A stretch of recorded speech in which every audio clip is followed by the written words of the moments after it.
Avec le coût élevé des services funéraires traditionnels et les changements culturels que le monde connaît depuis quelques années, de plus en plus de personnes envisagent la crémation comme une option pour disposer de leur corps après la mort.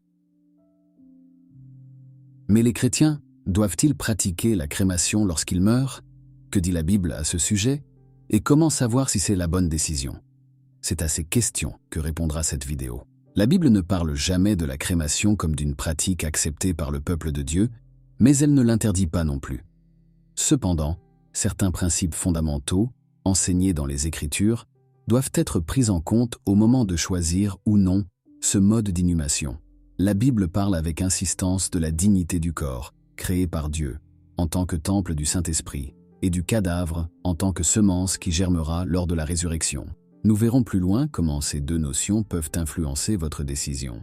Existe-t-il dans la Bible des exemples de crémation comme pratique de traitement des corps des personnes décédées?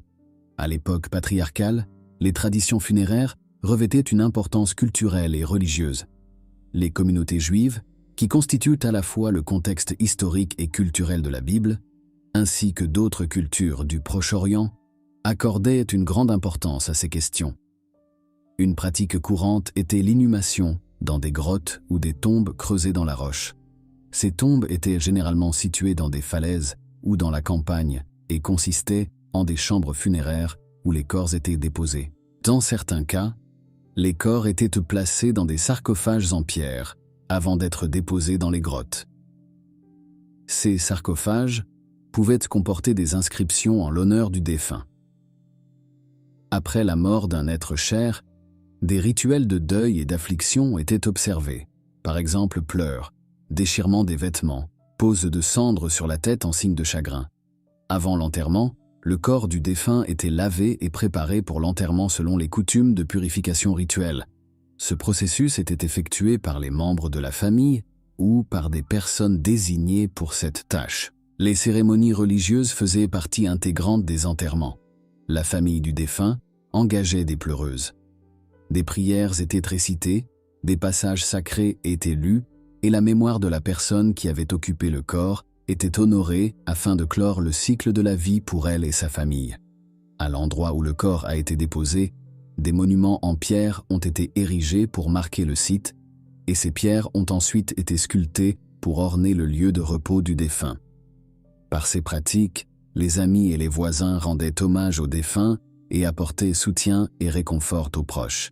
Dans la Bible, la méthode habituelle pour se débarrasser des corps des défunts était l'enterrement.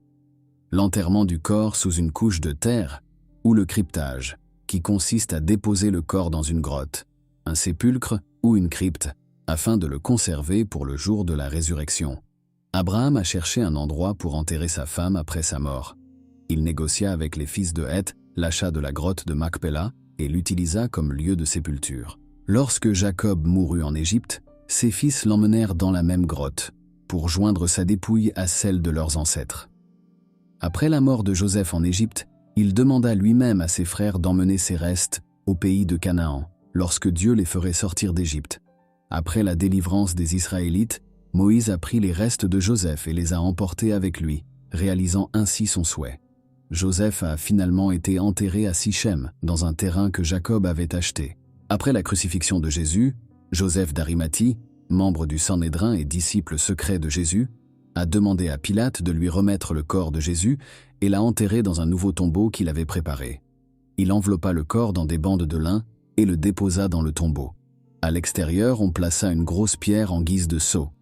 Les femmes qui suivaient Jésus avaient préparé des huiles et des parfums pour oindre le corps, mais comme c'était le sabbat, elles remirent l'onction à plus tard. Lorsqu'elles sont arrivées le dimanche pour la faire, Jésus était déjà ressuscité. La Bible ne mentionne jamais l'incinération comme une pratique courante chez les Israélites ou d'autres peuples mentionnés dans les Écritures. L'enterrement traditionnel était la pratique funéraire utilisée. En réalité, quelques passages de la Bible mentionnent l'incinération des corps. Dans Amos 2:1, Dieu reproche aux habitants de Moab d'avoir d'incinérer le corps d'un roi et déclare que cela entraînera pour eux des répercussions en termes de jugement et de punition. Il s'adresse ainsi aux habitants de Moab. Voici ce que dit l'Éternel. Les habitants de Moab ont péché encore et encore. je ne les laisserai pas impunis. Ils ont souillé les ossements du roi d'Édom, ils les ont réduits en cendres. » Cet acte de brutalité commis par les fils de Moab à l'encontre du roi d'Édom leur a valu d'être punis par Dieu. Ils avaient pris les ossements du roi et ils les avaient réduits en cendres. Dieu a considéré qu'il s'agissait d'une profanation du cadavre et a décidé de punir le comportement de Moab. Mais le fait de brûler les os du roi est mentionné comme un acte de violence et de déshonneur, exécuté contre une figure d'autorité plutôt que comme une pratique funéraire. Dieu signale comme une faute la méchanceté des Moabites qui se sont débarrassés du corps du roi au point de le profaner. L'autre cas mentionné dans la Bible qui concerne l'incinération des corps est la manière dont ils ont traité les ossements de Saül, le premier roi d'Israël. Après la bataille contre les Philistins, Saül et ses armées ont été vaincus. Le roi d'Israël, poussé par la peur de tomber entre les mains des Philistins, tomba sur son épée et se donna la mort. Ainsi, Saül, ses 3 fils, son porteur d'armes et tous ses hommes moururent le même jour. Le lendemain, alors que les Philistins dépouillaient les Israélites morts de leurs biens, ils trouvèrent Saül et ses 3 fils morts sur la colline de Gilboa. Ils coupèrent la tête de Saül, le dépouillèrent de sa cuirasse et envoyèrent des messagers dans son pays pour répandre la nouvelle dans les temples de leurs dieux et parmi tous les Philistins. Plus tard, ils déposèrent la cuirasse de Saül dans le temple de la déesse Astarté, et Saül et ses fils furent suspendus au mur de Beth-Shan. Les Israélites qui vivaient à Jabès en Galaad apprirent ce que les Philistins avaient fait à Saül. Des hommes courageux marchèrent toute la nuit et détachèrent de la muraille les corps de Saül et de ses fils. Ils les transportèrent à Jabeth, où ils les brûlèrent. Après avoir ramassé les ossements et les avoir enterrés sous un arbre, ils jeûnèrent pendant 7 jours en signe de deuil. Lorsque David apprit ce qui s'était passé, il composa des chants de deuil pour Saül et Jonathan. Il pleura en déplorant leur perte. Lorsqu'il apprit ce qu'avaient de fait les vaillants Galaadiens, il leur envoya des messagers en disant « Soyez bénis de l'Éternel, parce que vous avez fait preuve de bonté envers votre maître, Saül, jusqu'à ce qu'il ait été enterré.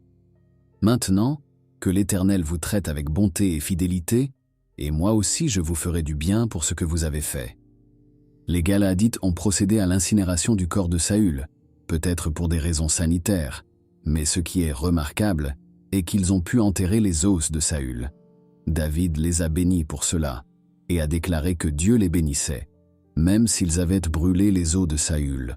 En d'autres termes, le problème n'était pas de brûler le cadavre, mais de traiter le corps du défunt de manière indigne. Les Philistins ont traité les corps de Saül et de ses fils avec déshonneur, en les exposant, en les accrochant au mur, mais les Galaadites l'ont honoré, en l'enterrant, même s'ils ont dû incinérer le cadavre.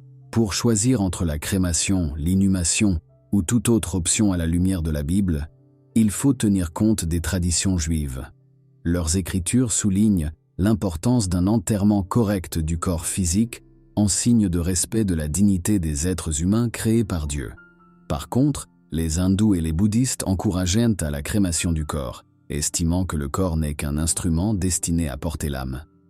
Ces croyances religieuses affirment l'idée que la destruction du corps par le feu plutôt que l'enterrement vise à induire un sentiment de séparation de l'esprit, frais et désincarné, d'un corps corrompu. Lorsque l'on parle de crémation, de nombreuses personnes ne savent pas ce que cela signifie et comment se déroule ce processus qui accélère la transformation d'un cadavre en poussière. Dans cette méthode funéraire, le corps du défunt est transformé en cendres et en poussière, en l'exposant à une chaleur extrême dans une chambre spéciale utilisée à cet effet. Avant la crémation, les objets métalliques et les dispositifs médicaux sont retirés du corps.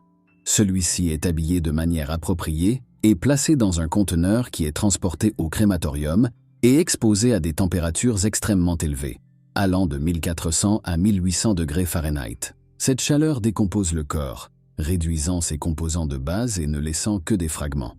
Après la crémation, les restes du squelette sont retirés de la chambre et laissés à refroidir. Ils sont ensuite pulvérisés au cours d'un processus de concassage ou de broyage, qui transforme les os en une fine poudre, appelée cendre de crémation. Cette fine poudre est recueillie et placée dans une urne ou un autre récipient prévu à cet effet, puis remise aux proches du défunt. Les pays où le taux de crémation augmente sont des pays traditionnellement chrétiens, donc des inquiétudes se font jour au sein de l'Église. Les gens ont-ils recours à la crémation parce qu'il y a un déclin de leurs convictions? L'augmentation de la crémation indique-t-elle un déclin de l'engagement chrétien envers les valeurs et convictions fondamentales de l'Évangile du Christ? Cette décision reflète-t-elle la façon dont les chrétiens font des choix dans d'autres domaines de leur vie? Si la base des décisions des croyants n'est plus la conviction évangélique, mais ce que la majorité décide, ce qui est le moins cher ou ce que la société promeut le plus, la crémation devrait être considérée comme regrettable. Mais s'il s'agit d'un problème isolé, sans rapport avec l'abandon des croyances et convictions fondamentales de l'Évangile, l'augmentation du taux de crémation dans ces pays devrait être considérée comme une compréhension de ces questions dans une perspective plus large. La question reste la suivante. En tant que chrétien, devriez-vous choisir la crémation ou l'enterrement traditionnel? C'est à vous d'en décider. Mais comme vous souhaitez peut-être prendre une décision fondée sur des convictions morales et spirituelles, nous vous recommandons d'examiner votre choix et de réfléchir en répondant à certaines questions. Au-delà du fait que certains chrétiens acceptent déjà la crémation comme naturelle et que certaines doctrines et organisations chrétiennes l'acceptent, il est important de rechercher et de comprendre la position de votre communauté. La première question à laquelle il faut répondre est donc la suivante. Que dit ma foi au sujet de la crémation? Mais si vous voulez aller au-delà des idées d'une organisation, réfléchissez à ce que vous pensez personnellement de la crémation et si elle correspond à vos propres croyances et valeurs.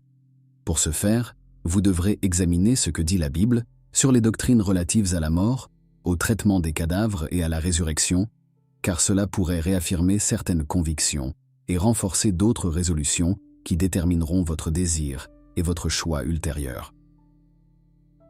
La deuxième question à laquelle vous devez répondre est la suivante. En quoi la crémation correspond-elle à mes convictions personnelles? Que crois-je à ce sujet sur la base de ce que dit la Bible? Un autre point à prendre en considération concerne l'impact que cette décision peut avoir sur vos proches. Il se peut que le corps sur lequel vous devez prendre une décision concerne un membre de la famille. Par exemple, si vous devez décider de comment traiter le corps de votre grand-père et que ce dernier a eu 8 enfants, alors chacun d'entre eux aura son mot à dire. L'idée est de ne pas générer plus de conflits que nécessaire. Dans ce cas, la décision devrait peut-être faire l'objet d'un consensus familial. Vous devrez vous poser la question suivante. Qu'est-ce que ma famille a à dire à propos de cette décision et comment le choix de la forme des funérailles affectera-t-il les relations entre les proches? Or, si vous prenez des décisions concernant votre propre corps, il y a aussi un impact à mesurer sur les membres de votre famille proche et les personnes qui s'occupent de vous. Il est préférable de discuter avec eux de vos réflexions et de vos sentiments à ce sujet. Cela vous permettra de leur faire part de vos préférences. Pour vous préparer à cette conversation, répondez à la question suivante. Quels sont mes souhaits pour mes funérailles? Et pourquoi est-ce que je veux qu'elles se déroulent d'une manière ou d'une autre? Avec les réponses à ces questions et toutes les informations partagées ici, vous aurez une vue d'ensemble de la question, ce qui vous permettra de prendre une décision plus éclairée.